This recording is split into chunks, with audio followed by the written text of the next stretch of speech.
কমিউনিটির আমাদের development partner এসেছেন।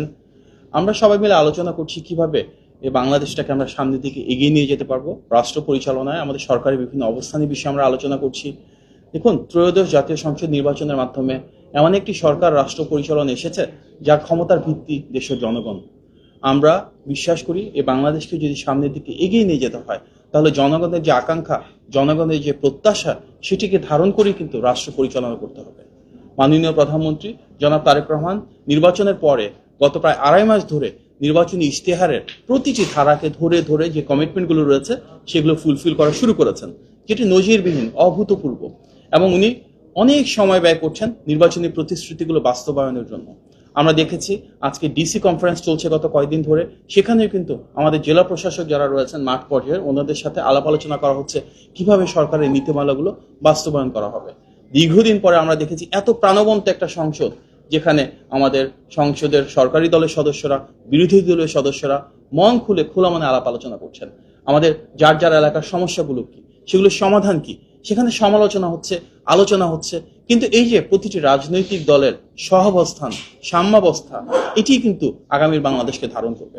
আমরা চাই গণতান্ত্রিক প্রতিটি রাজনৈতিক দল, প্রতিটি রাজনৈতিক প্রতিষ্ঠান, প্রতিটি মানুষ যতক্ষণ পর্যন্ত মানবাধিকার থাকবে, আইনের অনুশাসন থাকবে, বাক স্বাধীনতা থাকবে, গণতান্ত্রিক মূল্যবোধ থাকবে, আমাদের ভিন্ন মত, ভিন্ন পথকে ধারণ করে কিন্তু আমরা এই বাংলাদেশকে সামনের দিকে এগিয়ে নিয়ে যেতে পারবো। মাননীয় প্রধানমন্ত্রীর দৃঢ় নেতৃত্বে আমরা দেখেছি কিভাবে আমাদের প্রতিটি পলিসি একদিকে যেমন কার্যকর হচ্ছে, তেমনি নির্বাচনে গণমানুষের যে প্রত্যাশা ছিল সেটিও কিন্তু প্রতিপালন হওয়া শুরু করেছে। দেশের আইন শৃঙ্খলা পরিস্থিতি যথেষ্ট স্থিতিশীল রয়েছে, মানুষের ভাগ্যের পরিবর্তন হচ্ছে, স্বাস্থ্য, শিক্ষা, কৃষি, অবকাঠামো প্রতিটি ক্ষেত্রে কিন্তু প্রতিশ্রুতি অনুযায়ী কার্যকর সমাধান হয়েছে, মানুষের ভাগ্যের পরিবর্তন হচ্ছে। আগামীর যে বাংলাদেশ আমরা প্রত্যাশা করি, সেখানে আমরা চাই পারস্পরিক সৌহার্দ্য থাকবে, সহাবস্থান থাকবে, এমন রাজনীতি, এমনভাবে দেশটাকে বিনির্মাণ করা যেখানে অপপ্রচার থাকবে না। অপপ্রচার কিন্তু অপরাজনীতি, সেটা কোনো রাজনৈতিক কৌশল হওয়া উচিত না। আমরা চাই যা কিছু সত্য, যা কিছু সঠিক, যা কিছু ন্যায্য, যা কিছু ন্যায়সঙ্গত, সেটা পক্ষে আমরা সবাই মিলে একসাথে অবস্থান নিই।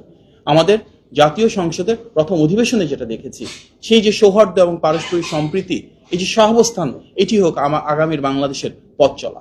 ইতিমধ্যে জ্বালানি ক্ষেত্রে আমরা দেখেছি ইনিশিয়াল স্টেজে কিছু ক্রাইসিস ছিল, কিন্তু কিভাবে গভর্নমেন্ট দেশি বিদেশি স্টেক হোল্ডারদের সাথে আলোচনা করেছে, ইন্টারন্যাশনাল বার্গেনিং, নেগোসিয়েশন করেছে, অল্টারনেটিভ সোর্সিং করেছে, এবং আজকে কিন্তু আমরা অন্যান্য দেশের তুলনায় জ্বালানির ক্ষেত্রে যথেষ্ট ভালো অবস্থায় রয়েছে।